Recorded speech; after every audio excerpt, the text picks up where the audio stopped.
Okay, so I'm going to introduce you guys to the 3D Touch on the iPhone 6s and iPhone 6s Plus.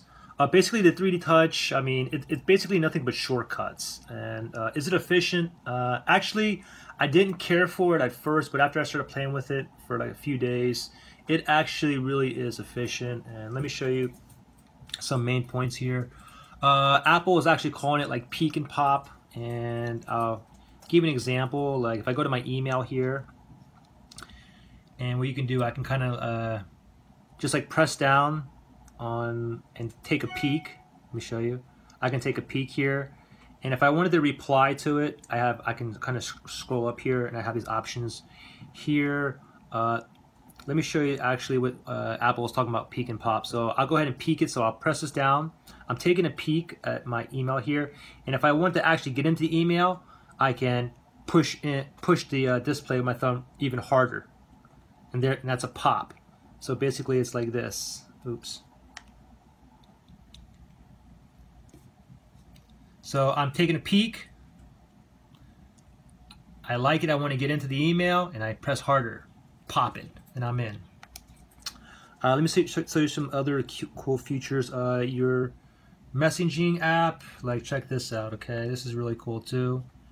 It is efficient. So messaging, what I can do is I can just press on here, and I get these options here, rather than clicking on the actual app and then having to go to this particular message. Here's another cool thing too. I mean, if somebody sends you like an address, guys, what you can do is you can go ahead and just kind of lightly press on it and kind of see the location. And if you want to go there, if you know the location and you don't want to put it into your maps, you can just let go and you're done. But if you take a peek at it, I'm gonna do it again, and you actually want to go to this location, what you do is you gotta pop it, press hard, boom, and then there we go. Let me show you another cool feature too. Pretty much anywhere you guys have like a keyboard that pops up, check this out. Just with this cursor here, if I push down on the keyboard hard anywhere, look at that.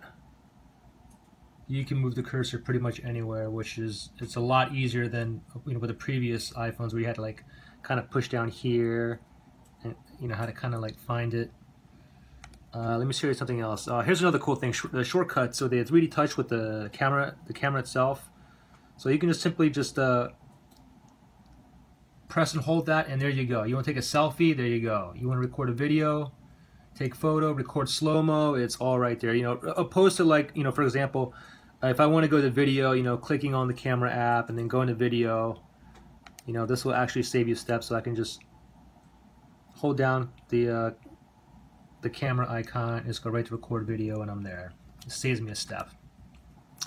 Another thing is, here's another thing too, like the question I had was, how do you get into wiggle mode? Basically, if you want to delete like an app, like for example, like how do you delete an app? Because you have to like press and hold. Well, basically, the way the 3D works is a lot of the third-party apps aren't 3D enabled, but you do have some third-party apps that work with 3D, like Instagram.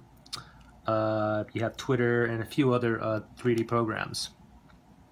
But if you guys wanted to put on the wiggle mode, what you do is you just press somewhere lightly on one of the apps here, and there you go. Now if I press hard onto an app that doesn't have 3D, that's what it does. I feel like a vibrate and a kind of like flash like this. And again, if I want the wiggle mode, just lightly press on it. Oops, let me do it again.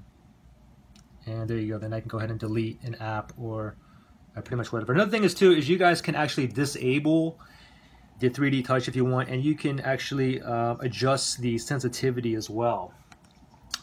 Let me show you something else. Oh, this is one that I really like. If you're driving or something like that, like check out the maps 3D touch here. With the maps, I just go ahead and when I'm getting ready to go home, it's very simple. I just hold that down and boom, directions to home. Rather than actually going into the map and going to my using the options to go that way. This way is just much faster. Then you have other options down here as well.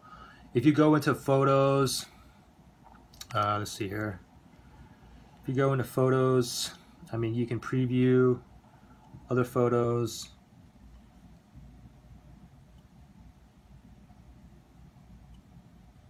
just like that, or even the video.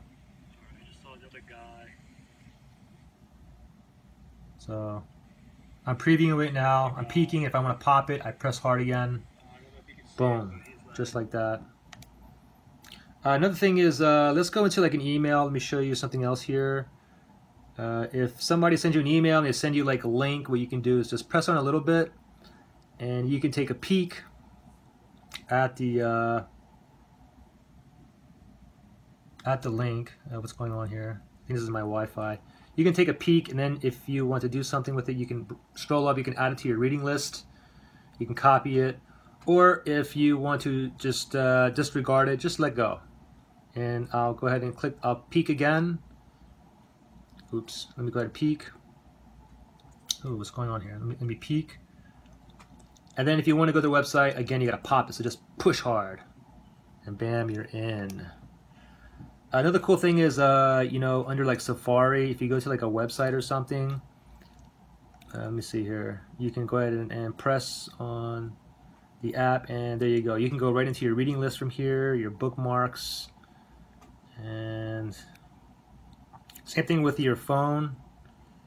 You can, I mean, there's other options on here as well.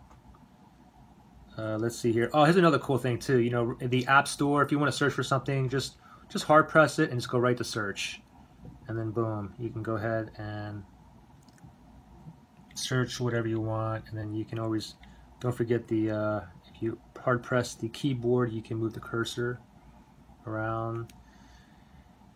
I think that's pretty much it. If you guys have any questions or anything, just comment below. All right, thanks. Bye.